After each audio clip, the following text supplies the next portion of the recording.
Have you ever been in a situation where you feel like you overshared or you typed a long message detailing all the reasons why you feel this way and why this person hurt you, or how you're so excited about something, or what you think about something? All these long message with like all the little nuances and the little things about it that are so important to you, and you put it out there, you sent it to someone, you posted it somewhere, and you feel rejected from that, like that the response that you were expecting, the response that you wanted was not what you got. And it really hurts, right? I've been there many a time. Hi there, my name is Yaren Kwan. I use they, them pronouns, and this is Snakeskin. And it kind of feels even more painful when you are used to kind of hiding parts of yourself, or cutting off parts of yourself, or pretending like parts of yourself aren't there, because you won't be accepted if you share all of yourself, if you just let yourself go and show up in the way that feels most natural to you. And that those situations where your energy is not received, it's not honored in the way that you truly wanted it to be, you're not acknowledged in the way that you want it to be, it's not a sign that you're not worthy of acknowledgement, that what you have to say doesn't matter, that what you care about is irrelevant. That's not the case at all. And what is actually a more empowering way of viewing such a situation is that not everyone deserves your intensity, not everyone deserves your care, your depth, your emotional depth. It's not for everyone. Not everyone is capable of holding the multitudes of infinitudes that you are capable of witnessing and experiencing and communicating and expressing. And it's not to say that, you know, they're bad and I'm good, or I'm good and they're bad, but it's just a matter of knowing yourself and navigating life in a way where you feel protected, you feel safe, you feel nourished, you feel resourced. So what do I mean by that? It's that as a highly sensitive person, as someone who's very intense, as someone who has big feelings and lots to say and cares a lot, cares a whole lot, as that kind of person, you are at a disadvantage of navigating the kind of modern world that we live in, this fast-paced capitalist world where efficiency is number one, and you gotta be the best, you gotta make lots of money, you gotta be perfect, you gotta be XYZ. And it's very challenging for people like you and me to thrive in those kinds of environments. And it's not a reflection of our defectiveness at all. It's rather just the system of the way that things are, of you need to be this, you need to fit in this neat little box in order to be acceptable. That's what's kind of like messed up. Especially since it can feel so good to just embrace your whole self and to just be yourself. You know, it feels good to be yourself. It feels good when you're able to express yourself honestly to someone, and they see you and they witness you and they accept you and they encourage you, they support you. That is the natural way of things that are supposed to be, instead of like you sharing yourself vulnerably and then the other person's like, no, I don't have time for that, or okay, or leaves you on red. You know, that's not the place where you want to be. It's not the place where you want to keep on going to. You know, and even this process of experiencing that pain and rejection is part of your process of getting to a place where you're able to feel seen, you're able to feel safe and happy and nourished by those around you. Because by experiencing what it feels like to not receive what you need, it doesn't feel good, right? In that process, you understand what it feels like to then, I don't want that. So now what else can I go towards? I'm leaving that behind. I'm leaving behind the friend groups where I have to pretend I'm someone I'm not, so that I can go somewhere, I can find a community where I can be myself and I can express myself as vividly as I want. And it's kind of a long process. I mean, it doesn't have to be long, but it is a process where you have to continually choose yourself. You have to continually choose what feels good to you by walking away from what doesn't feel good. And at the same time, you also have to walk towards what doesn't feel good inside of yourself. So what do I mean by that? It's, you know, when you're in a situation where, say, you're fighting with your partner and you send them a long message, not your partner, you're fighting with some guy or some person that you are sleeping with, and there's not really any established relationship, you know, no shame about being there. But you send this long message of why, all these reasons about why this person hurt you and why you feel so hurt, and just feeling like if only they could just see how I'm feeling and just accept me and just comfort me like I want, you know, and they're just not doing that. And it feels like you got hit by a truck. It hurts so much. In that situation, what is that pain there? Like, I invite you to be brave and face that pain inside of yourself. Come closer to it. What is hurting so bad that this person didn't acknowledge you or didn't comfort you or didn't come closer to you, that the way that person turned away from you? Why did that hurt so much? And oftentimes the answer is related to the ways that you were rejected as a child by your caretakers, your caregivers when you were younger, the ways that you had to behave in order to feel accepted by your mom or your dad or whoever took care of you when you were younger. It's like if you were being super rambunctious and joyful and hyper and all that, and then your mom was always like, calm down, sit down, like stop that. You know, it's gonna send the message to that younger part of yourself that, oh, mom doesn't like it when I'm expressing myself joyfully, so there better be something wrong with me for wanting to express myself like that. I better not do that. And then it creates that wall from separating you from that natural, juicy, alive part of yourself that just loves to just you know, like that was the story for me when I was younger. I was really vivacious and just really joyful and expressive, and you know, my parents were not so accepting of that. They kind of shut that down. Like I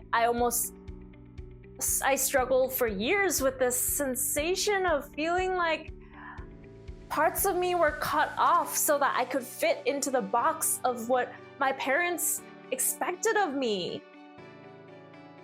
And it feels painful. It's so incredibly painful to live that way. And it's not all lost, of course. It's looking back now at these experiences that I've had around feeling rejected by my caregivers and not really having that supportive, loving relationship with myself, and constantly living in a state of like needing to be seen, needing to be accepted by my parents that I didn't get when I was younger. This kind of led me to a place where I was disconnected from the part of me that needed love from my parents, because I learned that it wasn't safe to express that need for affirmation, for validation. I kind of like cut that part off, even though you can never actually cut parts of yourself off, because even if you reject parts of yourself, they're always going to be part of you. And you can't change that. They're just going to find ways to express themselves in your life in some twisted, shadowy way if you're not aware of these parts of yourself. And that's the beauty of it, actually, is like, once you accept that all parts of yourself just want to be loved, even the parts of yourself, especially the parts of yourself that you find most difficult to love, once you accept that, it gets a whole lot easier to relate to yourself and to all of life, because you are not fighting against yourself. And of course, it's a process of like, kind of, I think of it like a pendulum, where you kind of swing all the way on one end, where you're like, okay, I deserve love, I deserve to be taken care of, I am worthy. And then I found myself kind of pushing away the parts of me that protectively wanted to shield me from that rejection, so that I could keep myself safe when I was younger, when it wasn't safe to need that affection and love and express that out loud. And then it's like I go all the way on the other side of the pendulum, where I'm beating myself up for feelings afraid to admit like that I'm in need of care.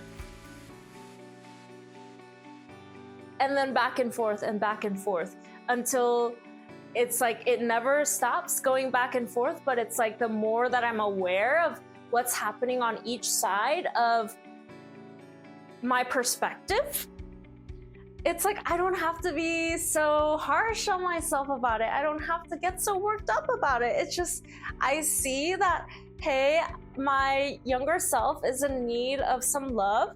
And hey, I also see that this protective part of myself feels really terrified of admitting that I need love. And then I can hold them both. And then from that place of awareness, I can choose what to do, which is to maybe walk away from a situation that doesn't feel good, a situation where I don't feel like I'm being valued or appreciated, or maybe in a relationship where I've tested the waters and I know that it's safe to bring something up and to share that something this person did was hurtful to me, and just putting that out there, where that other person in this relationship that I've cultivated over time and gradual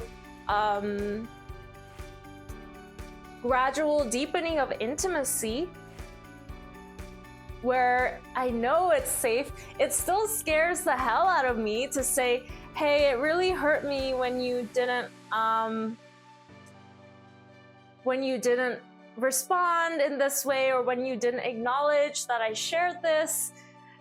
You know, that's something that I still struggle with a lot. And it's like, it comes as a fruit of watering the seed of tending to myself, of tending to these parts of me and cultivating relationships with these parts of me, so that I am able to see them clearly, instead of seeing them like something to get rid of, or like, oh, like, fuck you, like, for making my life so hard, and like, you know, all these kind of loops and emotional cycles that we get caught up in with parts of ourselves. When you see them more clearly, when you're able to see them as they are, you can also see what they need and what they want and then act accordingly. So this is really the groundwork beneath being able to protect your energy and being able to navigate life in a way that feels good and nourishing, and being able to respond to stimuli. Like when someone invalidates you, you're much more able to just walk away instead of continuing to knock on that person's door over and over again, like, hey, validate me, validate me, validate me, and then just getting caught in a loop there, you know, which of course happens, and it's all part of the process. And the beautiful thing about embarking on this process, saying yes to this process of knowing yourself and looking inward and tending to yourself, is that you realize, I'm telling you, this is true, you realize that everything that you have to share is precious. Everything that you have to express, everything that you feel, everything that you want to express, want to put out into the world is extremely valuable, and it's precious, and it's an essential part of the tapestry, the divine tapestry of all life expressing itself through these different forms. You know, you and me, your cat, your plants, all these different forms of life that are expressing their life force energy through their individual vessel. So yeah, everything you have to share is precious. Because everything that you have to share is precious, not everyone deserves access to it. Not everyone deserves access to your light, your spirit, your life force energy expressing itself through you. Especially not the people that put you down or try to cut off parts of yourself or invalidate you and how you feel or leave you on red. You know, it's like leave you on red without addressing that and repairing that. Let me just say, people who hurt you intentionally and have no intentions of wanting to make a repair or take accountability for the ways that they've hurt you.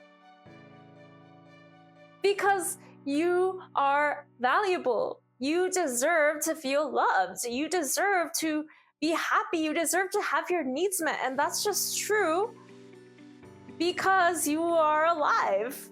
You know, if you have a pet, maybe a dog or a cat or a snake or a bird, you feed it, right? You take care of it. You give it food, give it attention. And do you ever take that away because they're not acting in the way that you want them to? If your cat is maybe too loud or too rambunctious, do you stop feeding it? Do you let it starve just because its voice is too loud? You know, like it deserves to get its needs met. It deserves to be nourished and live and perpetuate its life. Same as you, and same for every single being that is alive.